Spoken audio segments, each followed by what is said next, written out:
Is hustle really the secret to success, or is that just a myth? Alexandra Gonzalez, the founder and CEO of Savvy Marketers, thinks that there's a better way. In this conversation, we explore how planning, playbooks, and anticipating client needs can actually outperform brute force hustle, especially in today's AI-driven world. If you're tired of burnout and want to scale with strategy, this one's for you. Let's talk about replacing hustle with intention, with planning, and growing your business through networking your butt off. There's so much more to cover in this episode than what I've described here. Let's get to it now. How can companies prepare themselves for the need to be flexible on a moment's notice? First of all, I think that companies need to be agile and they need to be more agile than ever before. We're in an era of constant change that we have seen for the last decade or so. And now change is going to be even faster, right? Thanks to generative AI. Therefore, when we think about speed, when we think about being prepared for something that could be urgent, something that could be important, we have to think in the now, in the moment. But I would say for companies to always be thinking ahead of what's potentially there that they need to take advantage and be thinking ahead of time as a business. I can tell you for my business, you work with clients addressing their needs, you're working on key activations or plans or research, it doesn't matter. But when you have something that comes in a moment's notice, you need to be preemptive and successful in tapping into that rapidly. And that means, do I have all the tools? What if? That's what I would say. Think about what if in terms of possibilities. What if the client needs this today? What if the client needs three different versions of it? What if the client needs this in other languages? So you're already thinking ahead and being proactive rather than reactive. That for companies, regardless of the services that you're offering, will help you be at the top of your game so you can be a better service for your clients. At least that's how we do it. And I think the advantage of my business at Savvy Marketers is I worked in the corporate world 18 years before I started my company 14 years ago. So I knew exactly how clients would think. How do you run a business? How do you run a global business? How do you manage teams? Understanding the complexities and policies and politics behind all of that internally. And I took that into consideration to be able to offer the solutions, thinking the way that I used to think because I was on the other side of the coin. So I would say for your audience, for your viewers, if you're running a business, think about the what ifs. What are those three things, possible things that could come at the last minute or that could come urgently in a moments of time? And how do you potentially drive value and a proper response that is a successful response for your customer? I think one of the larger issues is that a lot of people may not even realize the need to think about what if. I think a lot of people, especially that are new to business, may be just reacting all day long, and they may be thinking about what they need to do to get their product done, but they might be ignoring the marketing, or they might be ignoring aspects of their sales, or they might be ignoring aspects of customer service or feedback or product preparation, things like that. So how can they even get to the point where they're capable of thinking of what if? That's a great question. And it's actually called planning. So, what do I mean by that? I could be launching a business, or I just started a business, or I just expanded into a new venture. What is it that my venture or my new business is going to be? What am I changing within the business? And with that, once you have articulated that, then you plan accordingly. And that means what is vital for my business first. Maybe when I'm launching my business, the first thing is having a brand name, a logo, a website, a Shopify page. It could be anything. But that first thing has to come from that entrepreneur, that owner. What is it that I'm trying to do? What makes it unique or different? And then really bringing at the forefront the first thing that is going to help me execute my brand. Once I've done that, then it's really where the real planning begins. Meaning, do I have what I need from a product standpoint? Do I have the design? Do I have all the offerings? Do I know where I'm sourcing it from? Do I have someone identified that would help me develop the website? Or have I identified a website company that could make it very easy for me if I were to create this on my own? So that takes planning. So putting those things on a page, articulating that is what comes next. The what, the who, the why, the when, and the how. So that doesn't mean that you're going to be going into, okay, now sales, now marketing, now communication. You first need to be very clear on what your company is all about, your business, your venture, what you're trying to offer, and then put the planning in place. That's business 101, right? So anyone that comes from a business background knows this. If you're not coming from a business background, you really want to put on a piece of paper what is it that you're trying to do, what makes your business different, what type of services or products are you trying to sell or represent, and then what is it that you need. Because for some people, maybe they do the business from their own home. They do it virtually, remotely.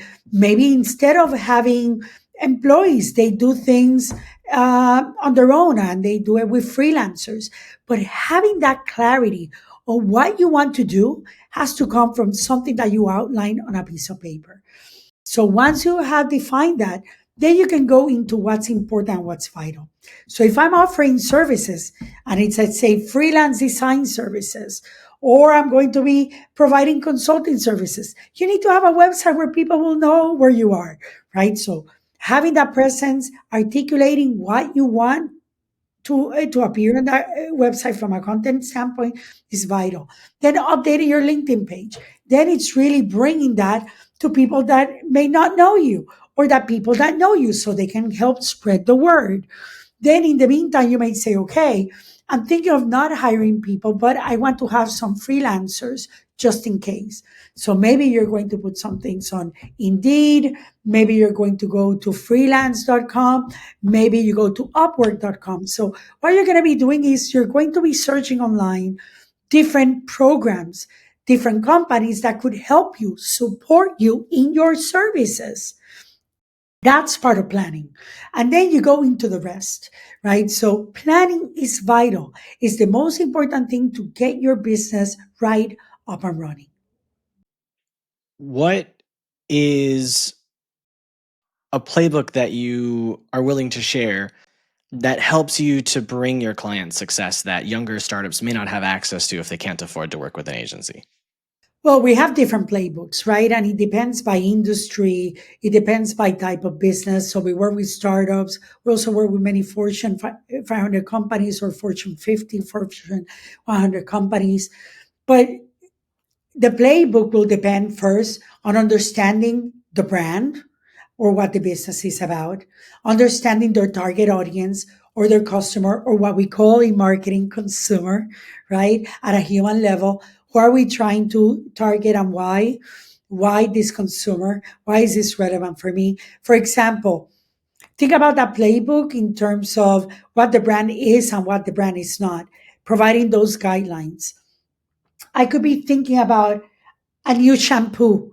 But if I'm going to launch a new shampoo, my target audience cannot include bald men because they don't have hair, right? So those vital things that are gimmicks for as a no-brainer within the business are important that will be part of that playbook in terms of what the brand is and what is not, who's my target audience, what markets or services I am providing, right? Am I located in the United States? Am I located to provide support or services at a nationwide level or at a state level or at a city level or at a county level? Or am I providing services regionally or globally?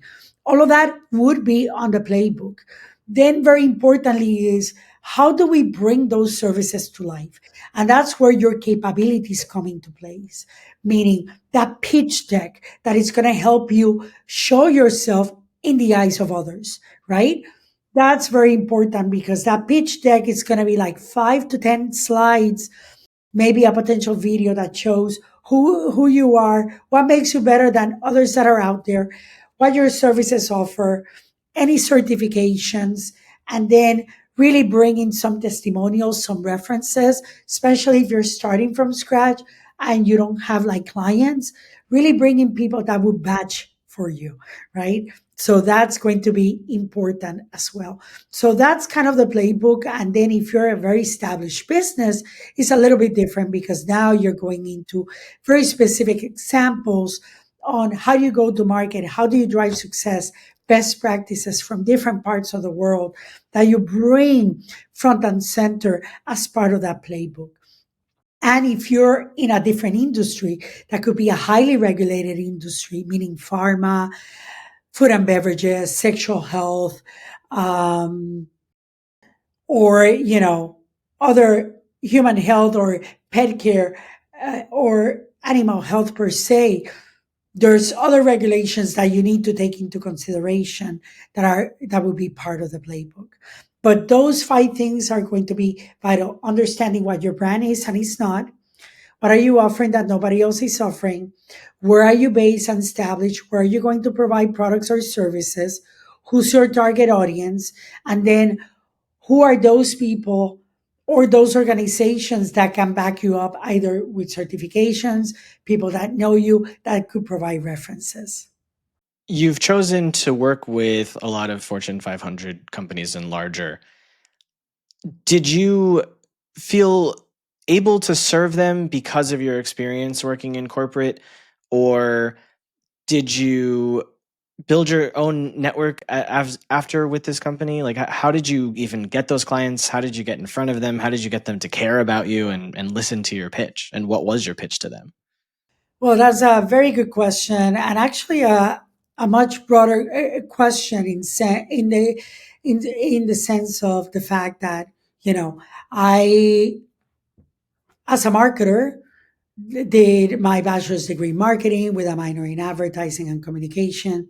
Then I did an MBA at Harvard. Then I went back to my home country, to Puerto Rico, and I started working in the ad agency world. Then from ad agency, I went to the banking industry in marketing, always marketing, but I worked in service, meaning money. Then I went to the food industry, worked with about 4,000 different brands within the food industry, including giants like Tyson, Campbell's, Pepperidge Farm, just to name a few. And there I built a lot of relationships, but I was the head of marketing. So I was working closely with understanding the brands and driving growth. And then I went to Johnson and Johnson Consumer, where I spent 12 years of my life. So at J&J Consumer, I worked with brands like Tylenol, Neutrogena, Johnson's Baby, Aveeno, Listerine, many, many brands across the world. And you can imagine I was head of global, but before being head of global, I was head of Latin America. I managed also markets, and that helped me build thousands of people within my own network. Then after that, I went to e-commerce. So in e-commerce, I went to private equity startup, and I leverage my network to help me identify agencies, work with the right talent of people. And then I expanded that successfully. And after that, I launched Savvy Marketers. So I knocked on the door of people that I knew that had worked either for me, had worked with me, or I had worked for. So I knocked on their doors, and then they helped me connect with people in their companies or with members of their team. Then people move to other companies. So then the networking, the connections continue. So keeping those relationships alive, not making them transactional, but making them, personal, was a big thing for me because they knew what I would deliver, especially those people that knew me. I had a reputation that when something was not possible, Alex would make it happen. That was the reputation that I had earned at companies like Johnson and Johnson after managing over $6 billion businesses over 220 countries. But other than that, you have new people that don't know you, right? That don't know your business. So knocking on their doors, doing introductions, that's vital. So part of the networking is also getting certifications. So I have three things that are important for many corporations in corporate America, meaning I'm a woman owned business, I'm a minority, and I bring stability for working with large clients, meaning if you work with large clients, you are financially stable. And if you work with small clients, you know how to manage both because they're very different, right? From a processing standpoint, from a decision making standpoint, from a budget standpoint. So I focus on bringing those certifications. So if your viewers or listeners are in another country and they may be woman owned or they may be veteran, leverage those. Go to sam.gov, go to sba.gov if you're an American or a US business. Try to get those certifications because believe it or not, that gives you credibility. You can get certifications within your own state. I'm located in New Jersey, so I have all of the highest certifications as operating in the state of New Jersey. And then I have certifications as a minority business owned business from WBNC, WOSB, or NMSDC. And then I have global ones like We Connect that are very important. So when you're knocking on doors on companies, it's always good. But if you are, let's say, LGBTQ plus. You can get registrations and certifications as an LGBTQ plus business. If you're veteran owned, you can get certifications as veteran owned, right? So there are different things that you could leverage within um, launching your own business. And that helps open the door for opportunities. Why? Because then you can go to the government, you can go at a state level and ask them to connect you with contacts. So that's a way to go. Another way to go is going through LinkedIn. So you go to your current friends, current list of friends that are your contacts, and they may know people. Maybe they're not working in the same business as you, but they may know people that could then pass your information, right? You put visit my website when you have that LinkedIn page so people get to know you. You put at least 1 to 3 posts per week on a particular subject so they could get to know you. And then you're going to put your pitch deck. Your pitch deck should be no more than 5 to 10 slides. And the first thing that your pitch deck needs to have is your story.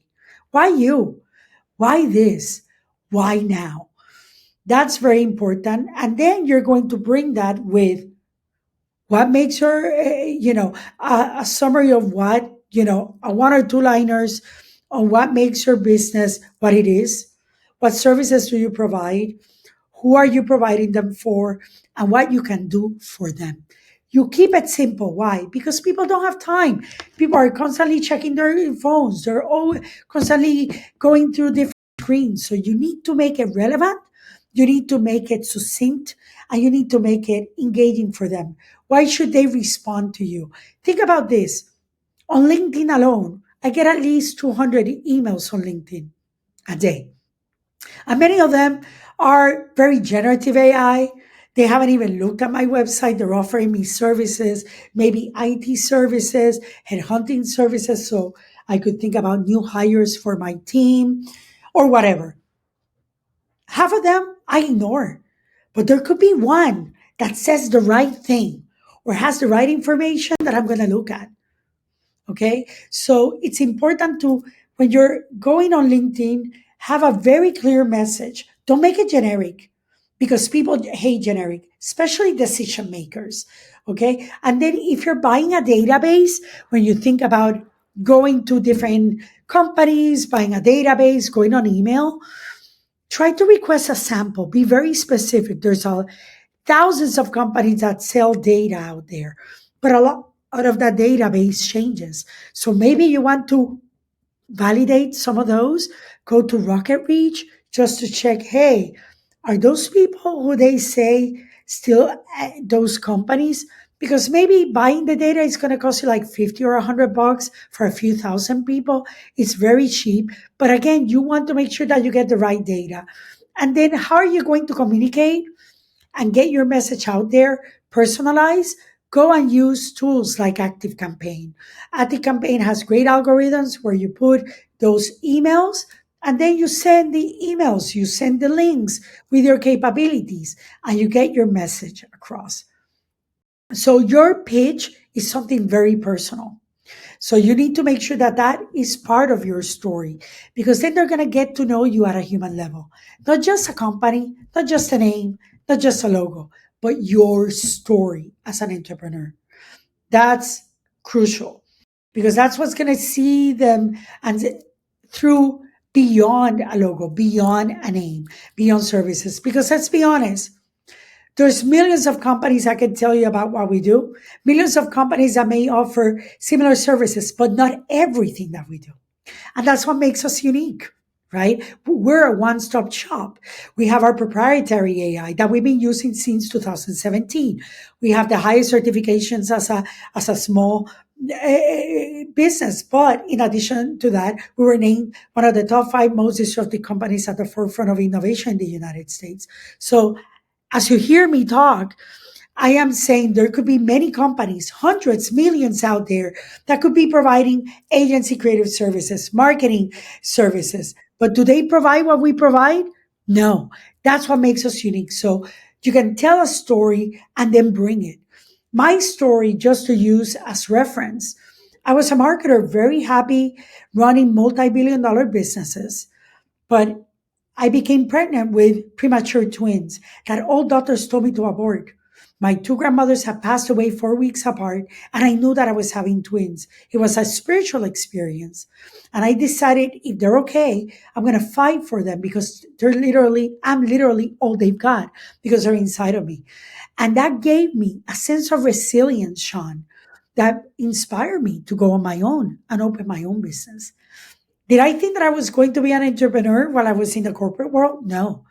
But having the experience of the corporate world set me up for success, because I knew exactly what clients were looking for.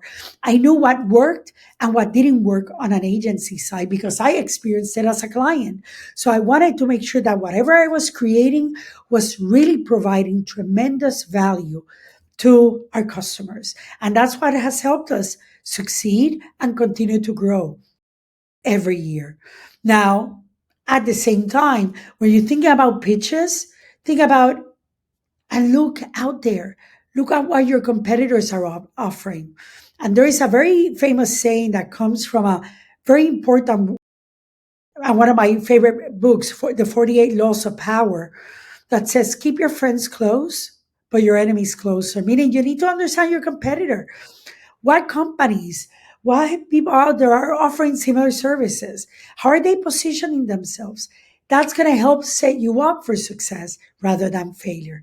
So as you think about your pitches, as you think about how do you communicate, how do you go, and you bring your message, you connect people on LinkedIn, you buy a database, you start sending them emails through Active Campaign to try to get that connection, that response, that engagement. You're setting yourself up for success when you look at your competitors. And then one thing that I would say, last but not least, be patient.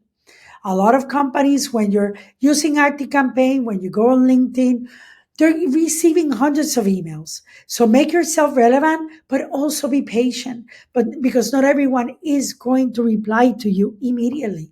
Maybe after 2 weeks, send them a reminder, but don't lose hope. Stay resilient, because that's how you're going to be able to drive your business. It takes time, but don't lose hope. So you mentioned a number of pieces of software that require your time and your energy to manage. What are some things that you've been working with AI that companies could be using and thinking about for automating their things without losing that human touch that would bring customers to them? Very good. Well, there are now thousands of different generative AI options out there. But I would say if you want to get guidelines on, for example, from building a website, you can go Google, or you can enter in ChatGPT to do a deep research if you have an account that you're paying for. So there are different account levels on ChatGPT, just to give us an example. There's also DeepSeek, there is Copilot, there's many. But if you go on ChatGPT, maybe you pay $20 a month, and that allows you to over 200 GPTs. So maybe you ask ChatGPT to do a deep research to look at different website creators out there. That way, you can create something very inexpensive for your brand. It will do the research for you. You can get pricing before you make a decision, right? So that's one thing. The other thing is when it comes to messaging, things so that you want to put together as part of your story, of your pitch deck. If you're going to use generative AI, just as a word of advice, your story is written by you. Generative AI is not a human being, it's not on your brain. Generative AI works through machine learning, meaning it's learning as it goes, it's learning from your prompts. So if I am developing a new company, a new brand, or I'm trying to figure out what I want to do, you have to put that into writing and then prompt and say, okay, this is what I put together. This is a little bit about me. And now I really want to build a company. And this is what I'm thinking. Can you help me polish this? You see, but the thinking came from you. The story came from you.